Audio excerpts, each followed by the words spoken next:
The first time I found the pantyhose, I didn't find them the way wives in stories find things, with a gasp and a dramatic pivot in the doorway like I'd just uncovered a second family. I found them the boring way, while hunting for our spare phone charger in the hall closet, half kneeling on the carpet, shoulder jammed between a winter coat and a tote bag full of forgotten birthday wrapping paper. Something silky slid against my knuckles. I pulled it free, expecting a scarf. Instead, it was a pair of sheer black pantyhose still in their little cardboard sleeve, the kind you'd buy in a pharmacy aisle when you realize too late you're missing something for a wedding. For a second, my brain did that frantic filing cabinet thing, trying to jam the new detail into a drawer labeled reasonable explanations.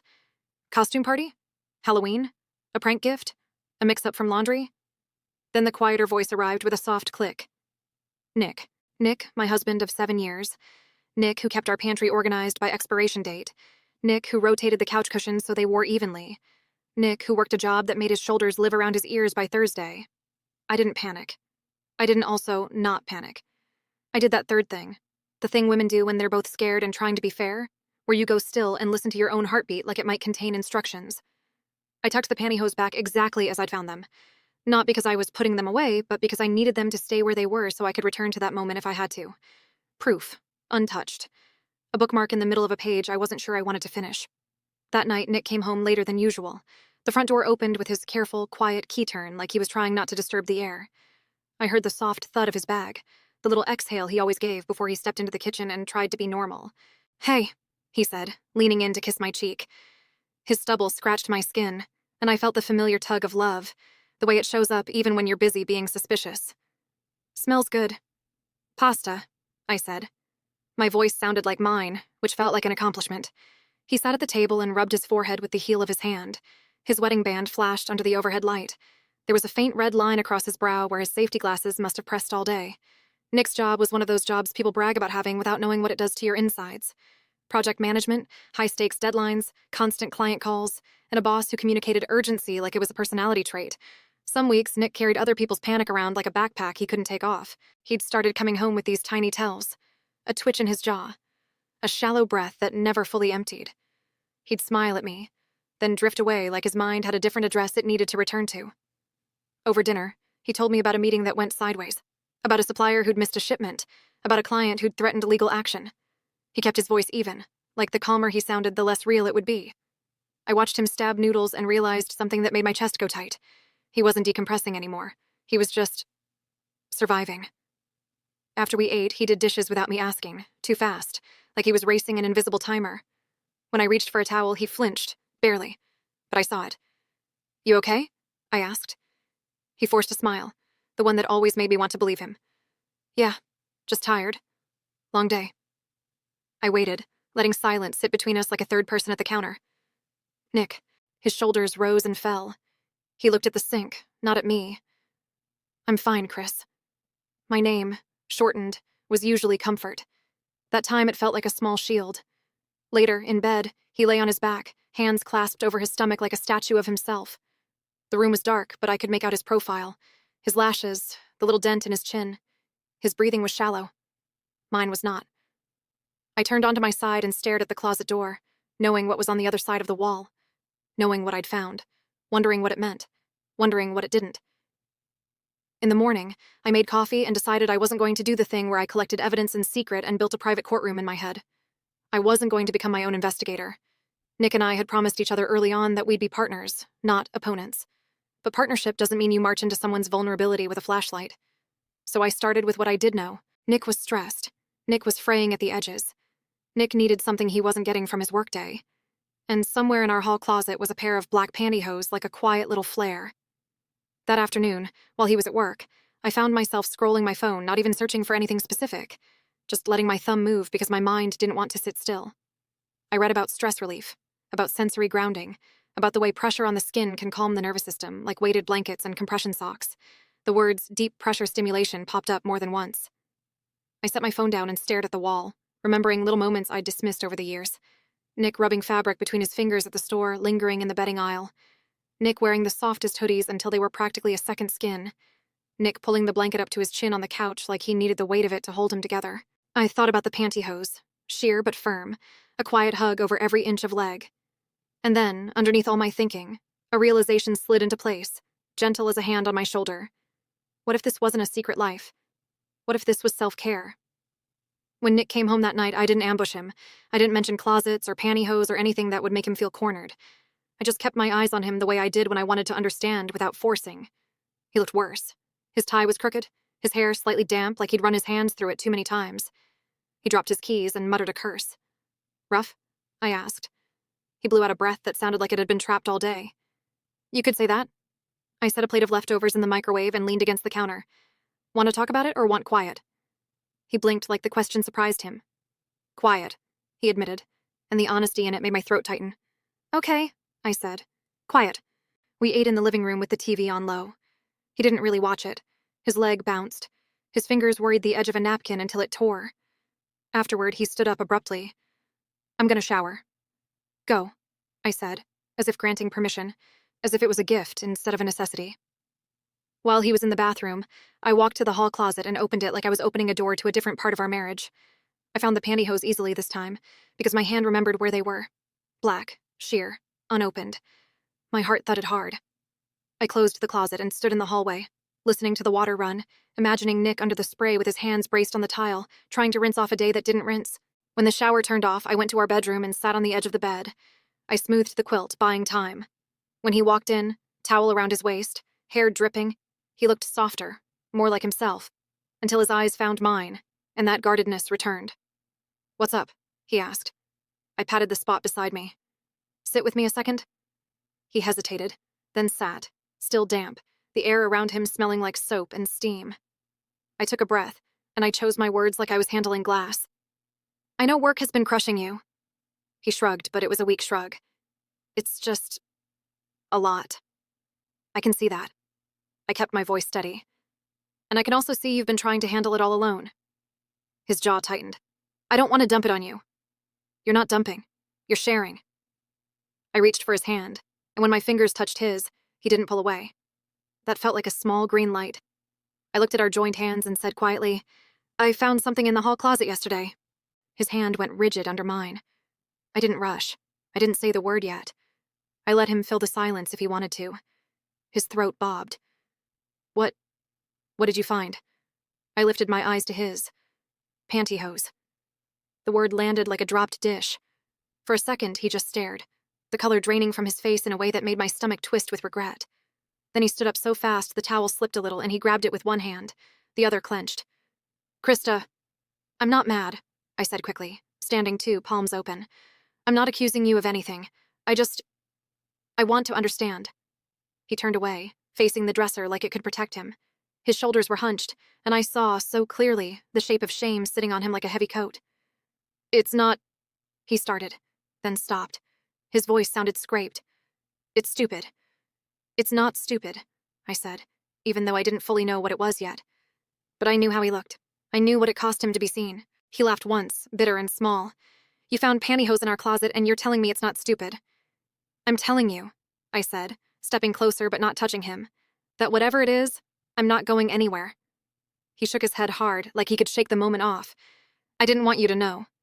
Why? He pressed his fingertips into his eyes, hard. Because you'll look at me different. I swallowed.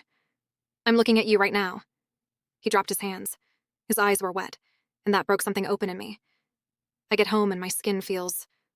wrong, he said, words tumbling out like they'd been trapped for years.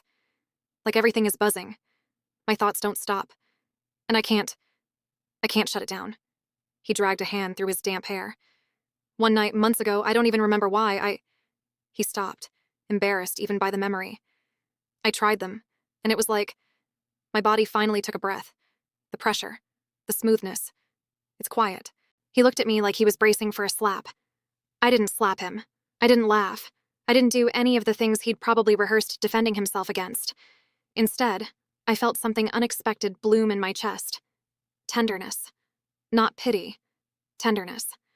The kind you feel when you realize someone you love has been carrying a private pain. So it helps, I said softly.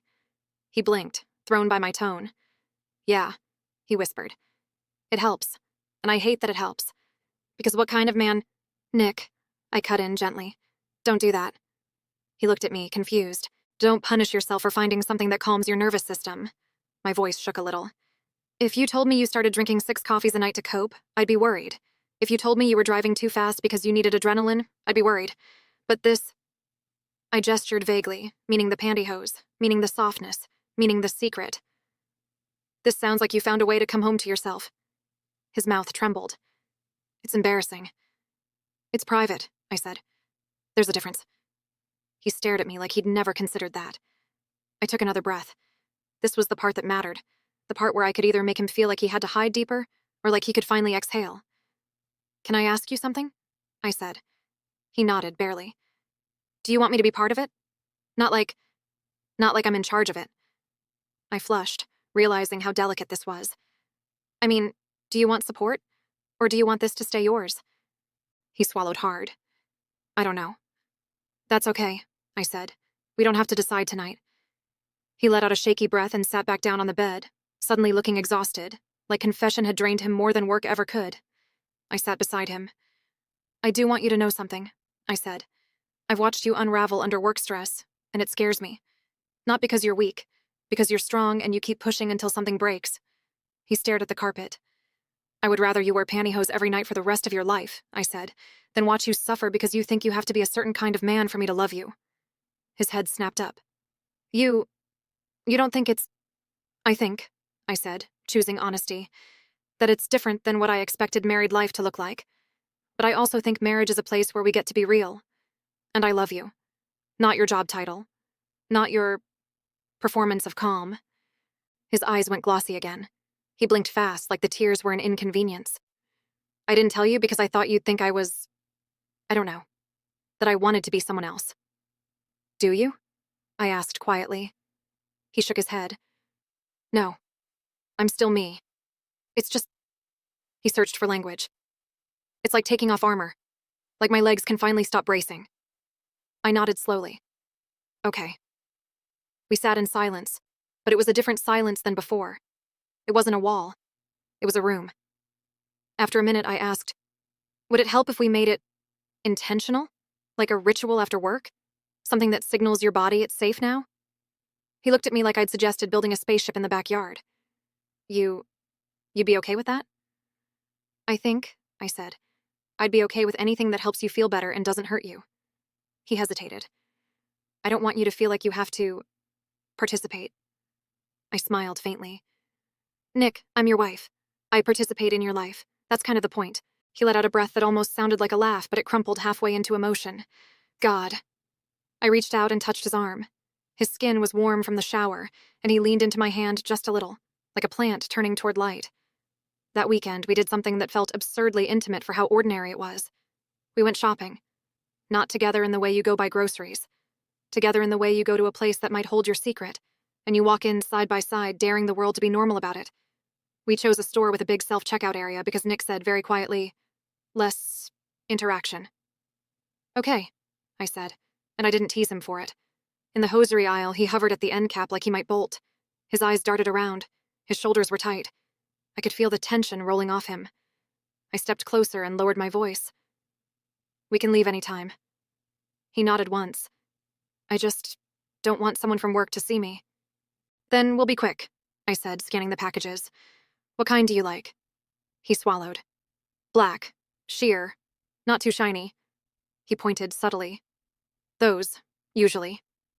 I picked up the package he indicated. The model on the front had impossibly long legs and a smile that looked like it had never had to calm itself down from a panic spiral. Size? I asked. He looked horrified. I'm not trying to make it weird, I said gently. We can guess. He exhaled sharply. Medium, I think. I bought one pair before and I kept buying the same. I nodded, and I grabbed 2 packages. One medium, one large, because bodies are bodies and stress makes guessing harder. Nick watched my hands. His eyes were bright with something like fear and something like gratitude. You're really doing this. I'm really doing this, I confirmed. At the self-checkout, he stared hard at the screen while I scanned them, like if he didn't look at the item name, it wouldn't be real. When the machine beeped, he flinched. I leaned in. You're okay, I murmured. He nodded, but his throat bobbed. When we got back to the car, he sat in the passenger seat and stared out the window, breathing like he'd run a mile. I'm proud of you, I said, starting the engine. He turned his head slowly. For buying pantyhose? For letting me see you. I corrected. That night, after dinner, he hovered in the bedroom doorway while I folded laundry. The packages sat on the bed like they were radioactive. I can just do it when you're asleep, he said, voice careful. I set a towel down and looked at him. Do you want to do it when I'm asleep? He hesitated. Part of me does, because then there's no risk. And part of you doesn't, I said. He swallowed. Part of me wants to not be alone. Something in my chest softened so hard it almost hurt. Okay, I said. Then let's make it calm. No big announcement, no spotlight. He nodded, eyes fixed on the packages. I stepped closer and held my hand out, not demanding, just offering. After a moment, he took it. His palm was damp. We can treat it like changing into sweatpants, I said quietly. Just another way to get comfortable. He let out a shaky breath. It doesn't feel that normal. Then let me help make it normal, I said. He picked up the medium package with trembling fingers and tore it open too fast, ripping the cardboard. The pantyhose slid out in a silky black ribbon. His hands paused like he didn't know what to do next. I kept my voice steady.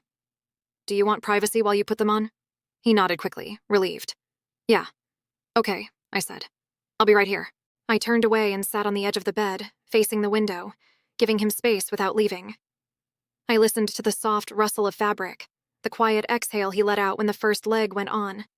The room felt charged, not with anything explicit, but with vulnerability, with the sense that we were walking into a part of our marriage that had been locked.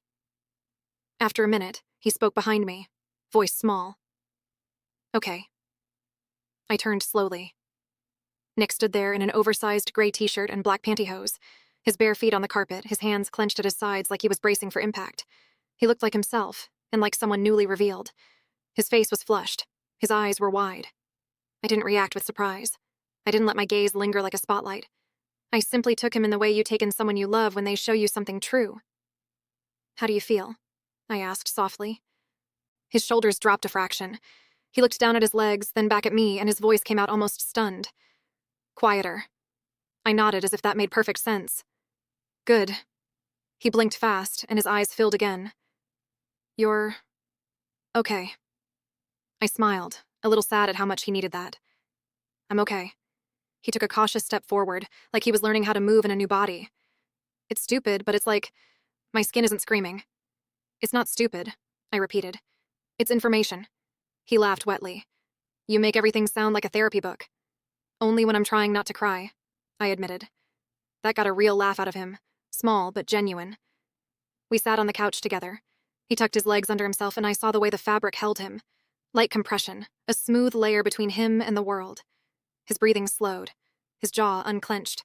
I watched the transformation, and something clicked in me so cleanly it felt like truth. This wasn't about deception. This wasn't about betrayal. This was about regulation, about relief, about a man who'd found a quiet way to lower the volume of his stress. And because I loved him, I wanted him to have that. Over the next few weeks, it became our thing, not in a performative way, but in the way couples build small bridges between them without realizing it. Nick would come home, drop his keys, and I'd ask, "Do you want your quiet?" Sometimes he'd nod. Sometimes he'd shake his head and say, "Not today." And we treated both answers like they were allowed. We set boundaries without making them dramatic. He asked that I never mention it around anyone else, not even jokingly, not even to my best friend. I promised. I meant it. Secrets can be heavy, but privacy can be sacred. I asked that he tell me if it ever shifted into something that made him feel worse, if shame started outweighing relief, because I didn't want his self-care to become another weapon he used against himself. He promised, though his eyes showed how hard it was to imagine not shouldering everything alone. One night he came home shaking. Not visibly, but in the way his energy looked like a glass vibrating on a table. He went straight to the bedroom without eating, without speaking. I followed and found him sitting on the edge of the bed, head in his hands. "Nick." He didn't look up. "I can't do this," he said, voice flat. My stomach dropped. "Work?" He nodded. "They moved the deadline up, again. And if we miss it, it's on me." His voice cracked on the last word like it was a physical weight. I sat beside him and pressed my hand to his back. His muscles were rigid. "Okay," I said. "Let's get you out of that." He looked up, eyes wild. "I don't deserve to...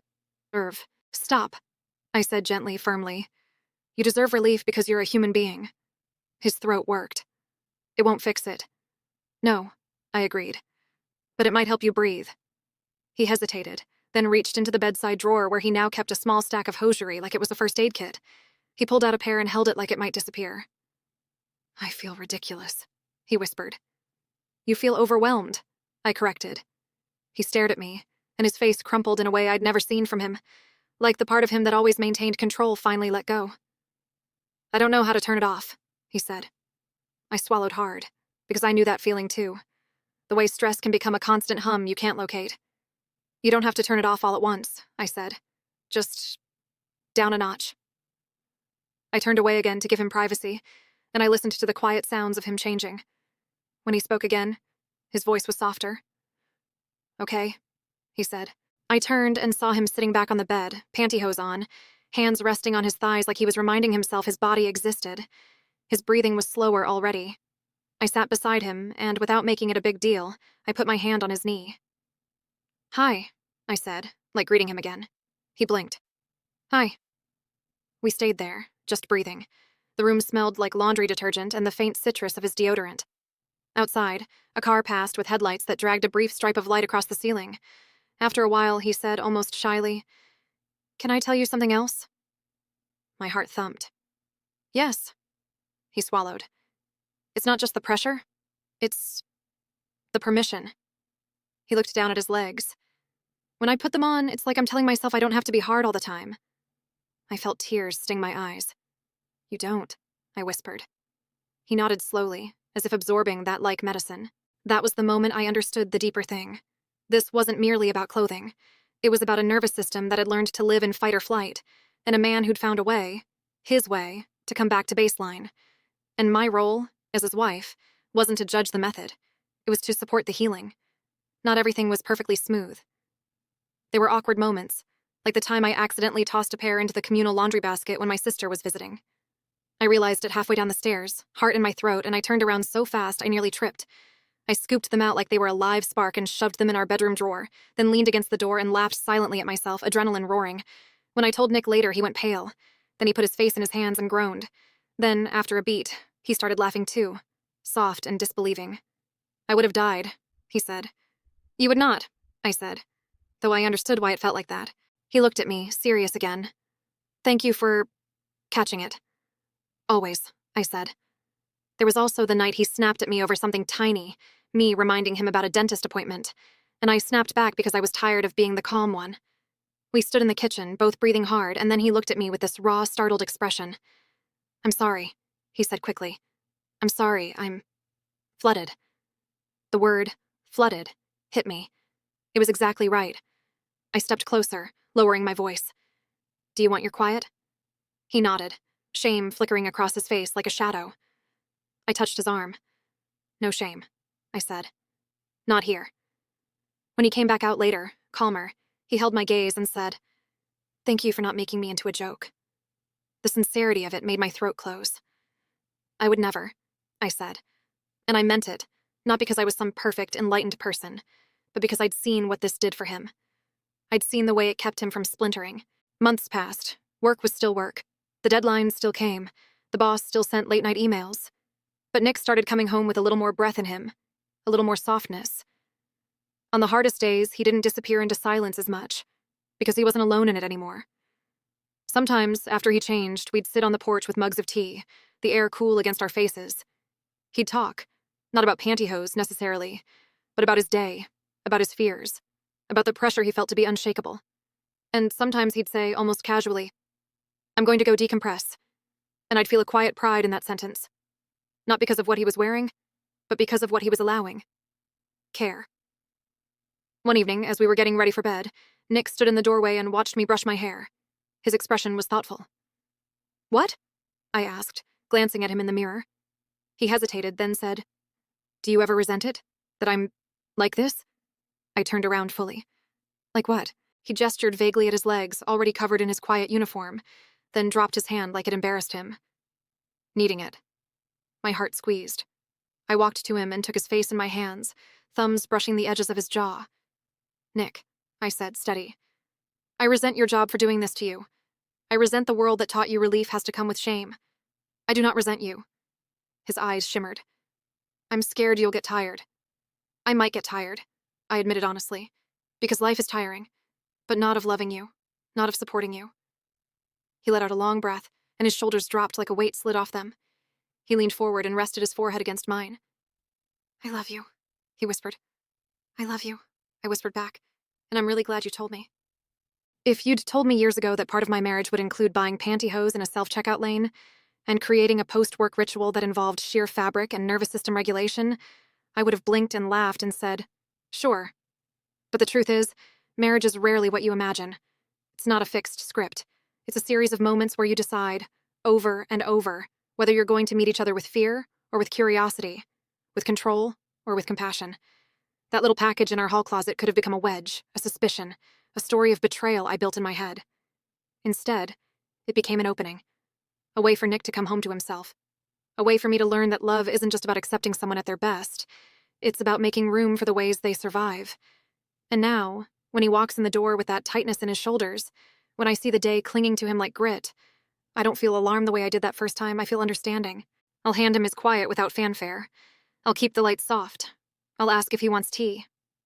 And when he finally exhales, when the buzzing in his body lowers, when his eyes come back to mine, I'll feel that familiar tug of love again, steady and true. Not because everything is perfect, because we found a way to take care of each other anyway.